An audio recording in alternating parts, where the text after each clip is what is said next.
Han pasado muchos años, pero probablemente todavía es visible la huella que, según el testimonio de muchas personas, dejó un ovni sobre un cerro en las serranías de Córdoba, en Argentina, el Cerro del Pajarillo. Una huella que, como verán después en el documental, tenía y probablemente sigue teniendo unas extrañas características. Sin embargo, pese a su interés, la huella del Cerro del Pajarillo es apenas el prólogo, la introducción para un tema mucho más complejo y desconcertante, el que concierne a un cerro, a un monte de esos que se consideraban ya sagrados o mágicos desde época precolombina, el monte o el cerro de Uritorco, un monte por el que entran y salen esferas luminosas de diferentes colores, a parecer como si fueran inmateriales, un monte que es recorrido por seres medio humanos, medio espirituales, que muchos afirman haber visto, un monte, en fin, por el que se puede acceder a través de una cueva a una ciudad, la ciudad de Erx, a caballo entre esta y otra dimensión. Un lugar, según dicen, privilegiado al que solo pueden acceder los iniciados. Estamos hablando, por tanto, de uno de esos cerros mágicos, extraños que hay repartidos por el mundo, de uno de esos lugares de poder en los que suceden fenómenos extraordinarios y donde también resulta fácil alucinar, o si quieren ustedes, alcanzar estados alterados de conciencia. Estuvimos allí, recogimos multitud de testimonios, algunos francamente interesantes. Incluso montamos un campamento a los pies del cerro por si nuestras cámaras tenían la oportunidad de filmar alguna de esas extrañas luces. Y después nos fuimos a Buenos Aires, porque allí, en una casa de un barrio de las afueras, de un barrio residencial, estaba, y supongo que seguirá estando, otra pieza fundamental vinculada al misterio de Uritorco. Un bastón de mando, el Simiwinki, un bastón de mando labrado en basalto, ya verán ustedes su extraordinaria factura, que según la leyenda será empuñado por aquel que cambiará el destino del mundo. Un bastón de mando que, según los rumores, buscó el propio Hitler. Pero en fin, eso es algo que ustedes decidirán cuando vean este documental. Pero sí quisiera aprovechar esta introducción para recordar a un gran amigo de aquella parte de Argentina, sin cuya ayuda habría sido imposible realizar este documental. Uno de esos investigadores locales que llevan muchos años trabajando, acumulando datos, muchas veces a costa de su propio bolsillo, y que merece nuestro reconocimiento. Me refiero a Jorge Suárez. Y sin más, les sugiero que nos acompañen al equipo de En Busca del Misterio a visitar Uritorco.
Pensé que en un momento determinado estaba soñando, porque eso me parecía imposible, pero de pronto reaccioné y el objeto se había detenido a unos 1000 metros del lugar. Yo me dirijo hacia el objeto muy bien definido en su forma, un plato de los tipos convencionales, con una definición bien clara, el perfil bien claro, tenía un perfil bien ¿cómo se llama? Definido, ¿no? Un haz de luz bastante simple, suave, el haz de luz y un zumbido simplemente, no había ruido escandaloso ni nada por el estilo, era suave el zumbido del aparato. Yo mismo empecé a pensar de si seguía soñando eso, ¿no? Digo, estoy sangrando, veo el coche de pronto contra la columna destruido, cruzo el alambrado, entonces yo cruzo el alambrado y empiezo a contar los pasos, 1, 2, hasta conté 500 pasos desde el lugar donde había sido el accidente hasta prácticamente donde lo tenía al objeto volador casi detenido ahí. Claro, lo tuve viendo unos cuantos minutos, entre 12 y 16 minutos. O sea, no fue una cosa de rápida que pasa por la vista de uno y desaparece, sino que fue realmente un momento un tiempo muy importante que lo estuve viendo. Y lo raro del objeto cuando se desplaza es que hace 3 escalas. Primero pega una escala al primer plano, segundo y tercero y desaparece. Un objeto realmente de 60, 70 metros de diámetro. Yo piloteo aviones, conozco más o menos lo que es el tema, no soy un neófito en la materia, tampoco soy un especialista ni nada por el estilo, pero eso realmente me asombró, quedé realmente, no sé, fue una experiencia para mí. Considerado aisladamente, el caso de Walter Koch, el intendente de Capilla del Monte, sería uno más dentro de la amplia casuística del fenómeno OVNI. Sin embargo, es solo uno de los muchos fenómenos extraños que se acumulan en esta parte de Argentina, una zona de sierra en la que lo insólito se ha transformado en algo habitual. Pese a todo lo que aquí sucede, probablemente habría pasado desapercibido, no habría trascendido el ámbito de lo local, si no hubiera sido por la aparición de un ovni espectacular en enero de 1986 que atrajo la atención de los medios de comunicación. ¿Qué pasó? Que sentíamos un ruido nada más. Sentíamos el ruido, lo levantamos a ver qué era. Cuando lo fuimos a la pieza mía, estaba toda iluminada, pero nosotros no vimos, yo no vi más que el dilumbre. ¿Por dónde pasó la luz? Entonces estaba la casa llena de luz. Yo no quería ni mirarla a la luz. Soy miedolenta. Señora, ¿qué sucedió con el árbol? Es que el árbol se deshojó todo. Se deshojó y en tiempo de verano quedó sin una hoja. Todo se cayó al suelo. ¿Hacía ruido la nave? Claro, como los días que hace ruido, un ruido bárbaro. Hace ruido como si fuese un avión. Aquel ovni de enorme tamaño dejó, como testimonio de su paso, una huella sobre uno de los cerros cercanos a la casa, el que llaman del Pajarillo. La huella casi ha desaparecido con el tiempo, pero en estas fotografías de entonces se aprecia claramente la marca que quedó sobre el suelo. Tenía una forma elíptica de 115 metros de largo y 56 de ancha. Posiblemente uno de esos focos de luz que con frecuencia salen del ovni a tierra sin dispersarse y que los testigos suelen describir como luz sólida y que en este caso, por la inclinación del terreno, no resultó circular, como es lo habitual, sino elíptica.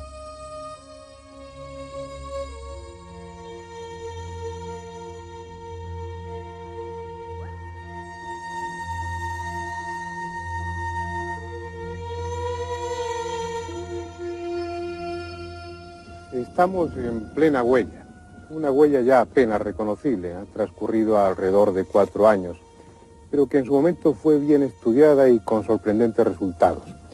Lo primero que se comprobó es que las hierbas de la zona estaban quemadas, chamuscadas, pero de arriba a abajo, como si la fuente de calor se hubiera producido desde arriba. Y además estaba quemada sin haber ardido.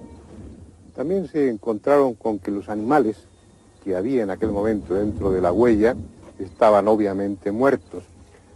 Pequeños batracios, algún pájaro, los insectos, pero estaban secos, deshidratados, como si la radiación, el calor, el fenómeno que se produjo en aquel instante hubiera evaporado súbitamente todos los líquidos de sus tejidos. Al cabo de unas pocas semanas, la hierba, el pasto, volvió a salir en la huella. y creció fuerte y pujante. Sin embargo, el ganado de esta zona no quería comerlo. Bordeaba la huella y no entraba a comer ese aparentemente apetitoso pasto. Pero después, alrededor de un año después, hubo un incendio en este cerro, un incendio por causas naturales. Y lo curioso, lo extraordinario, es que todo el pasto del cerro ardió, excepto el pasto que estaba dentro de la huella y que era teóricamente tan combustible como el resto. Ya ha transcurrido mucho tiempo, como decía, el caballo está comiendo de ese pasto sin ningún inconveniente, con aparente gusto. Pero nuestro técnico de sonido en este momento está captando interferencias a través del micrófono que llevo puesto, que no se producen hasta este momento del rodaje, no se han producido en ningún otro lugar. Posiblemente algo de aquella energía que se movilizó permanezca en el suelo. El caso es que los contadores de Geiger en aquella época no dieron ningún resultado y los análisis de laboratorio tampoco. Pero evidentemente algo sucedió, algo extraordinario en esta huella que aún permanece, que aún es detectable. Pero la huella de aquel ovni pasará al olvido, a los archivos de la casuística ovni. Los que no pasarán al olvido serán los ovnis, al menos en esta zona de Argentina. Era en el mes de octubre, más o menos, cuando yo salía de mi casa y al llegar acá me encontré con una luz muy potente que venía del Cerro Uritorco y se desplazaba muy suavemente hacia el oeste, dejando una estela en forma de triangular. Esa luz, después que se perdió en el horizonte, empezó a volver y se formó un aro luminoso muy grande. De ahí se formó un círculo negro con un destello enorme alrededor. Eso no hacía ruido para nada y se desplazaba después del sur hacia el norte, muy suavemente. Creo que habrá durado más o menos unos 20 minutos. Veníamos viajando desde el Zapato hacia el centro de Capilla del Monte. Y él, mirando una luz que se ve casi a diario, de esas luces extraordinarias que se ven, él miró para atrás y vio una luz que alumbraba hacia abajo. Dos luces había. Y luego empezó a formarse una luz en el centro, que fue agrandándose. Entonces nos volvimos a casa para mirarlo con el prismático. Ya la luz se había agrandado y en el centro se había puesto oscura, de color oscuro. Estaba tan grande como la luna. En la noche del 22 de enero de 1988, en el Monte Overo, que está en el fondo, se produjo un avistamiento de lo que se puede calificar como de ovni, ya que en una secuencia de casi 3 horas se presentó una luz muy blanca, lechosa, del cual se desprendía una luz roja en forma vertical, y luego se producían una serie de luces, de destellos de distintos colores, que giraban como un carrusel. 3 o 4 veces fue lo que avistamos con mi familia esta circunstancia tan especial, y al otro día, al venir a este mismo lugar que habíamos marcado, nos encontramos con una huella de aproximadamente 40 metros de circunferencia. Hay muchos testigos de los ovnis en esta zona, aunque no todos estén dispuestos a hablar. Tampoco importa demasiado, no se trata de hacer de este programa una especie de encuesta.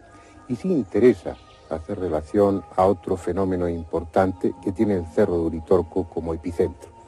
Me refiero a unas luces, a unas esferas luminosas que muchos han visto, que salen de una punta de un cerro y van a otro, que recorren las quebradas, que a veces se introducen en las laderas de los montes como si se desmaterializaran.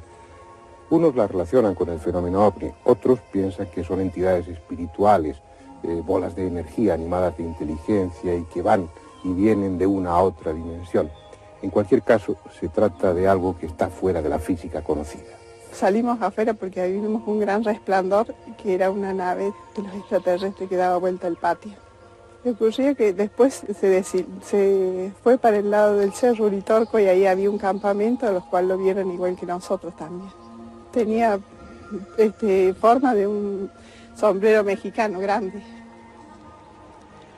Y después, porque ahí en el Uritorco se dice que está la base de ellos, donde van a cargar energía.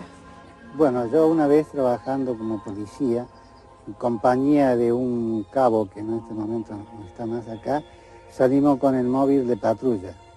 Al llegar a la Plaza San Martín, prendimos la baliza porque vimos una luz roja en el cerro. Prendimos la baliza y la luz se acercó un poco más y se puso entre color amarillento el rojo.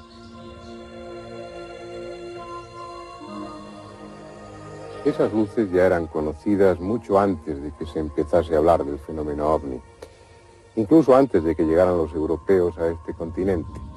Los comechingones, los indios de esta zona, las veían con frecuencia y por eso consideraban al Cerro Uritorco un cerro sagrado, un lugar en el que se manifestaban los dioses.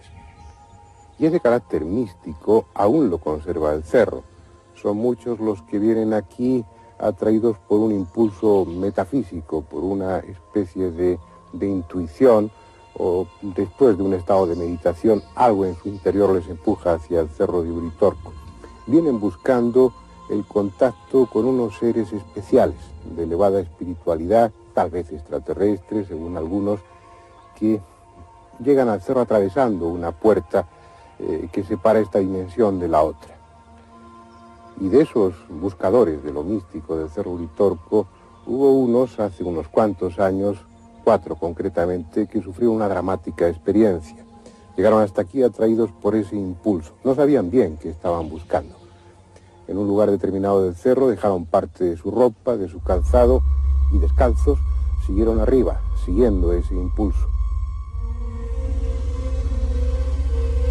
Era invierno, cayó la niebla, se dispersaron y durante varios días y varias interminables noches, sin alimento, cada uno por su lado, sufriendo temperaturas de varios grados bajo cero, anduvieron esperando a que les encontraran.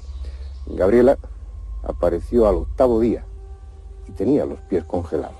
Como a los 5 días más o menos que dieron el alerta, aparece esta niña, Gabriela, que esta sí venía mal, un problema así de desorientación, muy nerviosa, histérica, digamos, casi, y sin poder caminar, con pies de trinchera. Esto es, los pies congelados, sin circulación, aparte de las múltiples cantidades de espinas que tenía, ¿no? Imposible por el dolor, por la congelación para caminar para ella. Peligroso el cuadro. Y hacemos tratamiento, pero no nos quedamos tranquilos. Entonces, como a 24 horas más o menos, derivamos. Y había posibilidades de llevarlo a Buenos Aires, entonces allá la llevaron para hacerle tratamiento.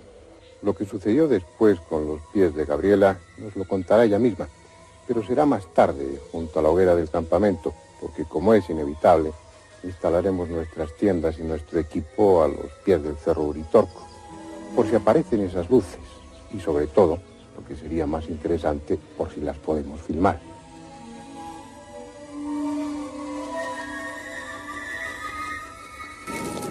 Gabriela, ¿qué fue lo que pasó con tus pies? Bueno, después que vuelvo del cerro, me internan en el hospital de Capilla del Monte con los pies en muy mal estado por las espinas, porque había estado caminando 8 días descalza con muchísimo frío. Entonces los pies estaban muy maltratados. A buscar del hospital aeronáutico. La directora del hospital no me da el alta.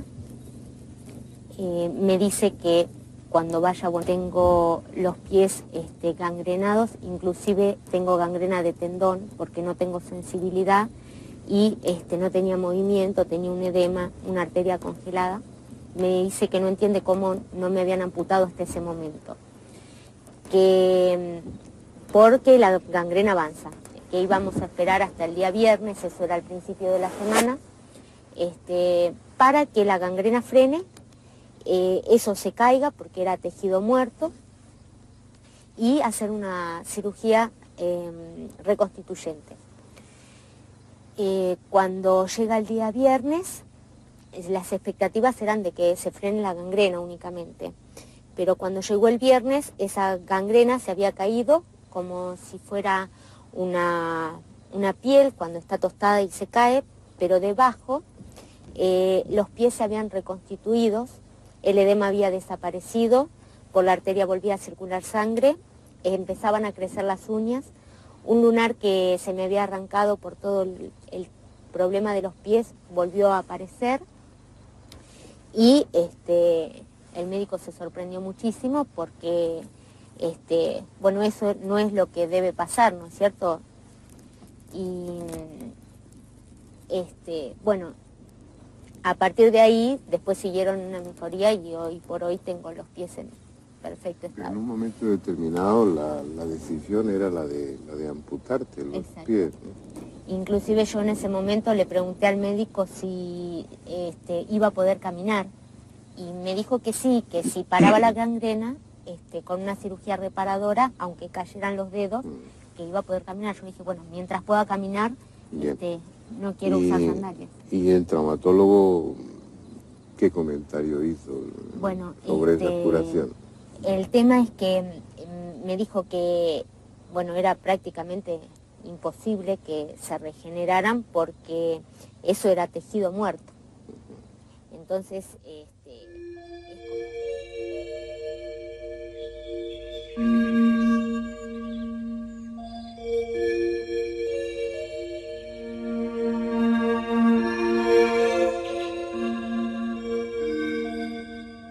La verdad es que no han aparecido, al menos como nosotros hubiéramos deseado, con esa proximidad.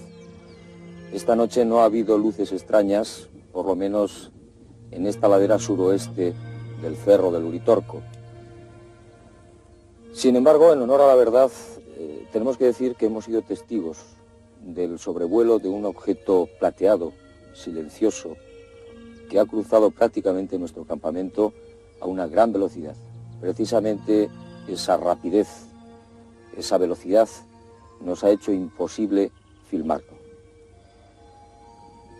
Quizás la culpa ha sido también nuestra, porque con nuestros equipos, con nuestras cámaras, con nuestros hombres, aunque estaban deseosos de visualizar esas luces, hemos roto la magia, hemos roto el encanto que seguramente, que sin duda, tiene el Uritorco.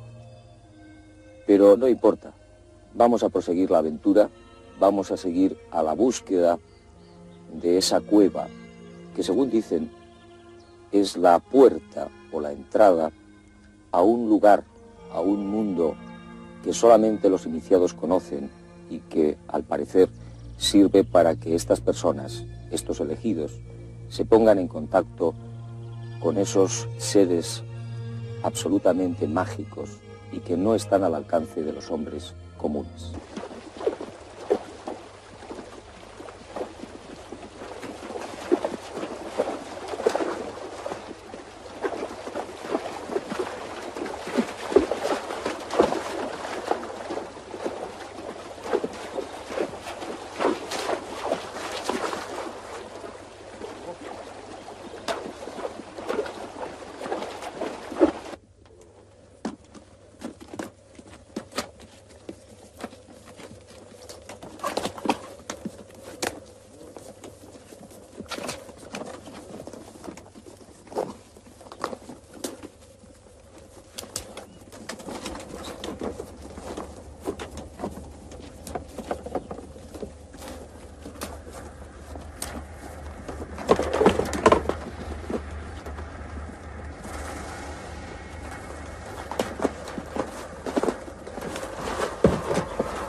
No tiene nada de extraordinario, ni siquiera como cueva es espectacular, pero lo que importa no está a la vista.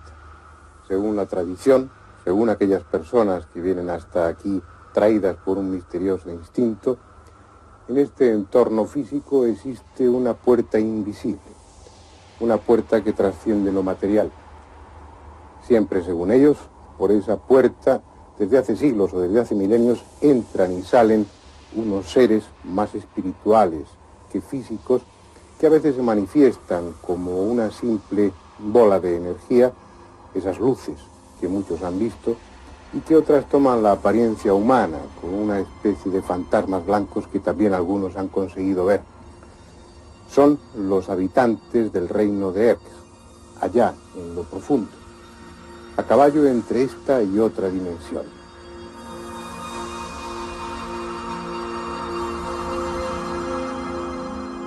Absurdo, lo es desde nuestra perspectiva racional, pero los místicos y aquellos que se mueven en otro nivel de conciencia afirman que tal ciudad y tales seres existen.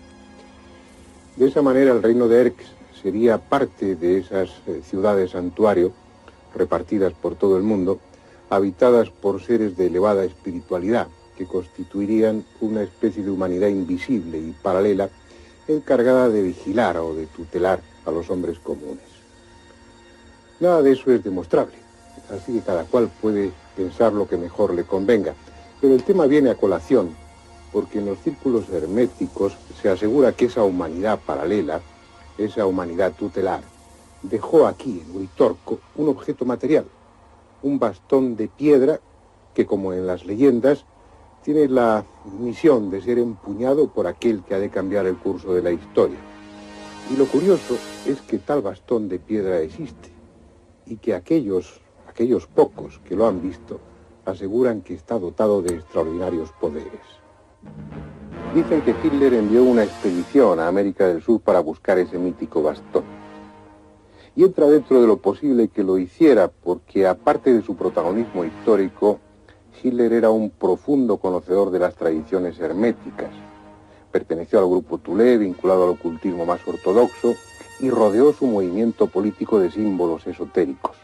Es probable que supiese de la existencia del bastón de piedra, de su presunto poder, y enviase una expedición en su busca. Al fin y al cabo encargó a sus adeptos misiones más absurdas que esta. Si fue así, la misión fue un fracaso y Hitler no llegó a poseer ese bastón de mando que supuestamente depositó esa humanidad superior aquí, en el cerro de Uritorco. Pero es posible que nosotros tengamos más suerte y sí lleguemos hasta ese bastón. Con ese fin tenemos una cita en Buenos Aires.